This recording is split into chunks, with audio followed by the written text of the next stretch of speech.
Assalamualaikum warahmatullahi wabarakatuh. Kembali lagi bersama saya Ayu dan partner saya Kang Bagja di konten kesehatan dalam acara Pecicilan Channel. Nah, sebelum membahas tentang konten hari ini, jangan lupa untuk subscribe, like, dan komen di konten ini ya. Aja ngalor, aja ngidul, kene bae Pecicilan Channel, mantap. Nah, dalam acara kali ini kita akan membahas bumbu dapur yang bisa dijadikan alat terapi dalam sehari-hari. Yaitu kita akan mengangkat temanya adalah bawang putih. Nah, apa aja sih manfaat bawang putih? Mari kita saksikan penjelasan dari Kang Bagja. Oke, terima kasih Mbak Ayu. Jadi saya tuh awalnya kita cerita dulu ya. Iya. Awalnya sering banyak pasien-pasien saya yang merasakan gangguan pada pernapasan seperti itu. Iya. Nah, kemudian karena pada waktu saya melakukan terapi langsung on spot nih, tidak mempunyai banyak persiapan, saya mendapatkan mencari barang-barang yang seadanya untuk bisa dilakukan terapi pada saat itu. Karena permasalahannya setiap ada pasien yang sakit itu waktunya kadang malam, kadang sore, tidak tepat ya waktunya. Jadi alhamdulillah saya ketemu dengan bawang putih dan saya lakukan terapi bawang putih untuk masalah-masalah yang pernapasan tersebut gitu.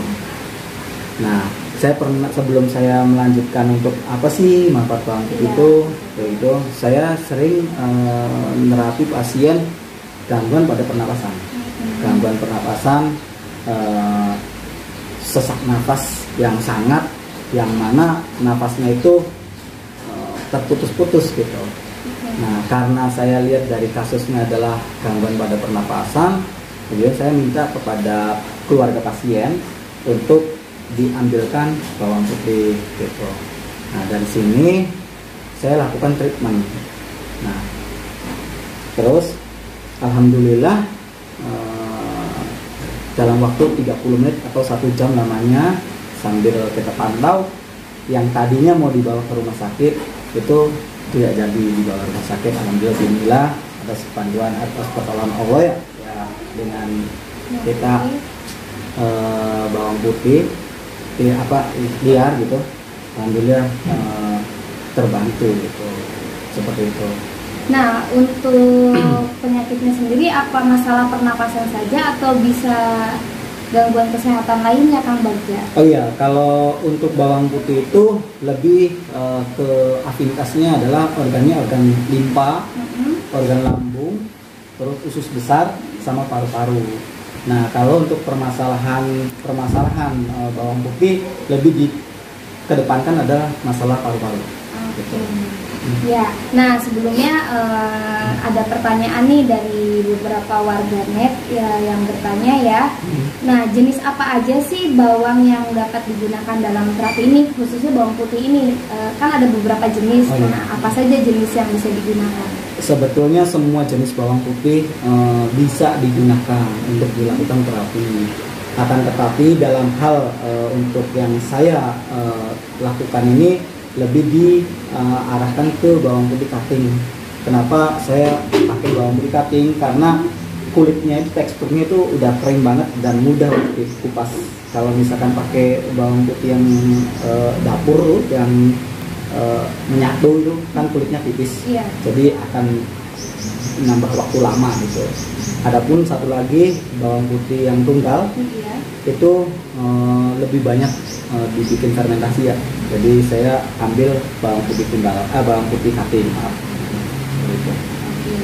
Nah, untuk itu jenisnya berarti yang digunakan bawang putih cutting ya. Iya. Nah, untuk afinitas di organ tubuhnya sendiri apa saja tuh? Iya, itu afinitasnya adalah kepada organ lambung, limpa, usus besar, dan paru-paru.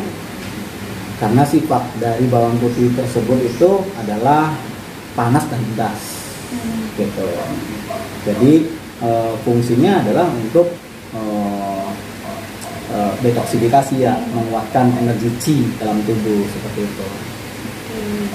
Berarti kalau ada masalah lambung atau pencernaan bisa menggunakan terapi ini? Sangat bisa, sangat bisa.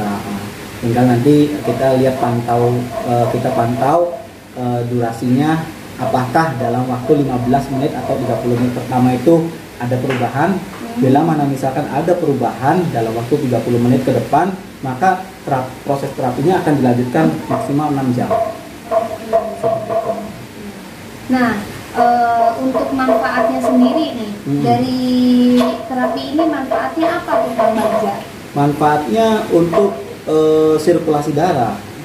Jadi sumbatan-sumbatan, gangguan pernapasan seperti itu akan cepat, karena sifat dari bawang putih itu adalah kan untuk memperkuat qi dalam tubuh. Dalam metode Tiongkok, qi itu adalah energi gitu. Dan itu sangat baik untuk proses penyembuhan. Oke, nah itu manfaatnya ya. Nah kemudian apakah ada kontradiksi sendiri dari bawang putih ini? Iya, jelas ada kontraindikasi, karena sifat bawang putih itu adalah panas, maka sangat tidak cocok bila mana ada pasien atau teman-teman nih yang mempunyai gangguan masalah sariawan, terus pernafasan yang panas, itu tidak boleh langsung konsumsi bawang putih seperti ini, karena sifat dari bawang putihnya sendiri sudah panas, jadi akan mengganggu gitu, seperti itu. Namun kalau untuk terapi langsung ke fisik, tidak ada kontraindikasinya. Iya. Nah, apakah boleh jika dimakan langsung bawang putih mentahnya itu? Sangat bisa kalau doyan. Iya. Memang cuma rasanya memang tidak bersahabat ya. Tapi kalau saya sarankan kalau pengen konsumsi langsung, baiknya diparut atau ditambahkan pisang Ambon bisa gitu. Itu insya Allah nggak lama dari kita konsumsi itu akan keluar kenyang gitu. Nah, dari beberapa pertanyaan tersebut, jika sudah mengetahui nih bawang putih yang digunakan, bagaimana cara untuk terapi mandiri ini dilakukan sendiri ini? Bagaimana caranya? Oh iya, jadi saya akan praktekkan ke Mbak Ayu aja langsung ya, biar nanti teman-teman itu tahu bagaimana sih terapi mandiri pakai bawang putih itu bila mana terjadi gangguan masalah pernapasan di dalam keluarga, seperti itu bisa. Nggak mesti harus mahal terapi itu, kita bisa lakukan sendiri di rumah. Cuma kakeknya kan pada males ya. Iya, benar. Nah gini teman-teman, saya akan kasih contoh dulu. Ini kan bawang putih yang masih ada kulitnya, Bayu ya. Terus saya sudah siapkan dulu bawang putih yang sudah dikupas seperti ini.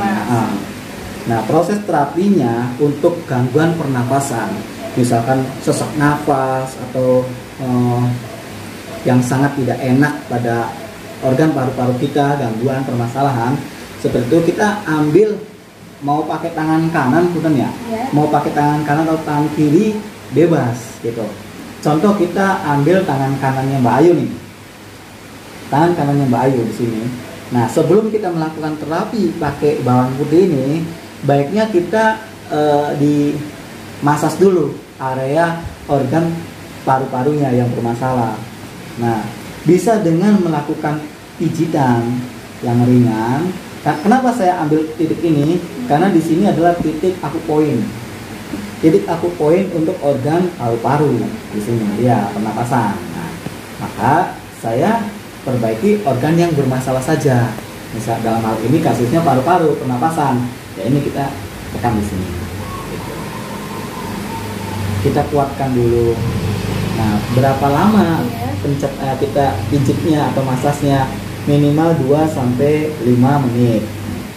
Kalau kita enggak punya alatnya, kita cukup pencet-pencet seperti ini saja.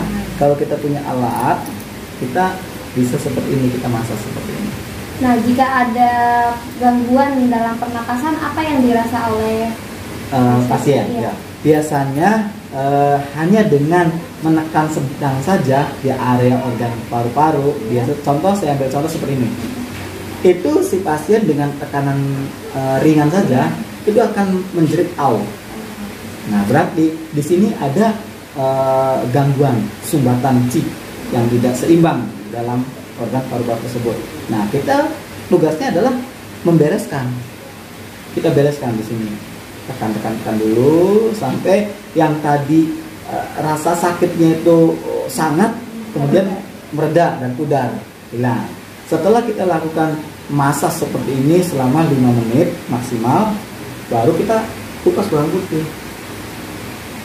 Bawang putihnya cara kupasnya adalah dari atas seperti ini, jangan dari samping seperti ini, Bayu. Memanjang ya, berarti kita ya? memanjang ya, dari atas ke bawah, terus kemudian membuka seperti ini. Setelah terbuka, kita tempel di sini di organ paru-paru.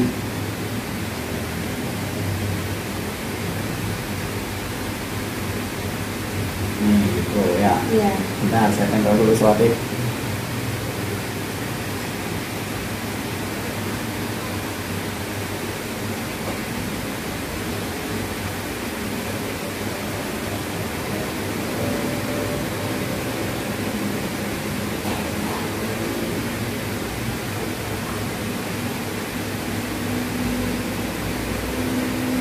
Nah, seperti ini teman-teman. Kita tempelkan bawang putih di organ yang bermasalah. Nah, karena kita kupasnya tentang bawang putih, berafinitasnya kepada organ paru-paru, maka kita pakai di organ paru-paru. Nah, setelah kita melakukan terapi seperti ini, kita tunggu, Mbak Ayu. Durasinya berapa lama? Iya, Pak? dari mulai 30 sampai dengan 1 jam kita lihat. Kita pantau dulu pasiennya sampai maksimal 1 jam 60 menit itu. Bila mana si pasien itu yang tadinya adakah perubahan atau tidak gitu. Misalkan ada perubahan, maka proses terapi untuk si pasien tersebut dilanjut sampai dengan 6 jam. Seperti itu. Jangan dilepas, biarkan saja. Misalkan kena air boleh nggak? Ya sangat boleh, nggak apa-apa. Kalau bisa usahakan ya jangan. Seperti itu. Nah, ini sudah ada rasa hangatnya, apakah ada efek dari bawang putihnya atau seperti apa nih, Kang? Iya, karena bawang putih kan menarik racunnya. Ya, ini efek panasnya itu dari sifat zat panas pada bawang putih saja. Gitu. Oh, seperti itu. Berarti di dalam tubuh saya bermasalah ya, teman-teman. Karena begitu cepat teman-teman terasa hangat dari bawang putihnya ini. Kemudian ya kalau boleh kita lihat nih, ini Mbak Ayu sering masuk angin ini. Kenapa tuh? Sering masuk angin. Nah, sering masuk angin, terus kalau ada masalah dipendam sendiri biasanya. Nah, ini bagian dari nanti kita tema yang lainnya ya. Iya, nanti kelihatan ya, punya masalah ya. Dipendam. Iya. Oke, ya. Bisa dilihat ya. Iya, bisa, iya. Jadi kita kalau untuk medis mendiagnosa gangguan permasalahan kepada pasien itu kan harus dengan yang lainnya kan, harus bantu. Sedangkan kita praktisi kesehatan mendiagnosis si gangguan pada permasalahan pada pasien, kita cukup bisa dilihat dari tangan saja bisa. Tapi ya mohon maaf, jangan dikiranya sangkanya kronik gitu ya. Tidak seperti itu. Nah, setelah kita melakukan terapi seperti ini, jadi nanti teman-teman bisa dipraktekkan, Mbak Ayu, di rumah. Misalkan ada gangguan permasalahan, ikuti caranya seperti itu. Bisa dibawa tidur bisa. Tapi kita lihat pantau di 30 menit pertama ya, perubahannya seperti apa. Bila mana di 30 menit dan 60 menit itu ada perubahan, boleh dilanjutkan.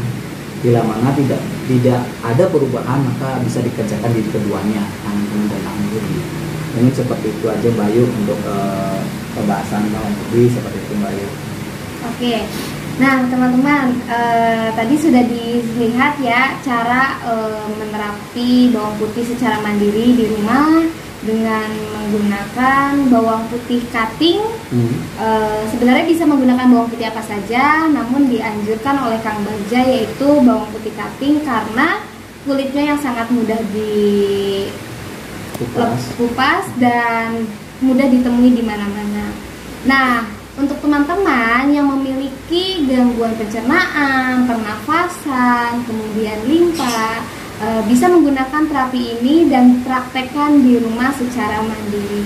Oke, kalau begitu terima kasih atas perhatiannya. Jangan lupa untuk tetap tonton Pecicilan Channel dan subscribe, like, dan komen agar kesehatan Anda semakin terjaga. Dan jangan lupa untuk tonton video-video lainnya di Pecicilan Channel. Sampai jumpa.